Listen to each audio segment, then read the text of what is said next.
So Revelation 3:20, Jesus is like, behold, I stand at the door and knock. And if anyone hears my voice and opens the door, I will come in and eat with them and they with me. That is not condemnation. Jesus is not saying, oh, y'all lost, y'all saw it, I'm done with you. It's an invitation. And this is the beautiful thing. I learned something new this week. I'm so excited about this. I have been totally wrong. And you can quote me on that. First time ever, Judy. Jonah, right? I have totally misread this scripture passage my entire life. Now, I'm sure most of you grew up in a church that had this picture.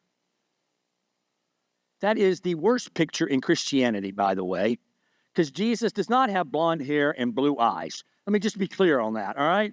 But that was in every church I've ever been in, basically. And what's Jesus doing? Whose door? Oh. See, I've always been taught and always believed that Jesus is knocking on the door of the sinner's heart. And if the sinner will just open the door and let them come in, Jesus will sup with them and it will be well. Except for that is not what's happening in Laodicea. In Laodicea, he is knocking on the door of the church. He is the whole thing in Laodicea is all about the church. Church, you're lukewarm. Church, you're not doing anything. Church, you're not doing anything. Jesus like, if you'll just let me in, I will put you back on fire.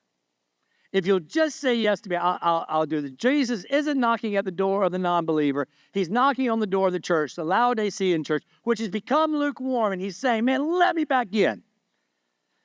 I'll ignite that fire which once burned brightly in you. Let me restore your saltiness.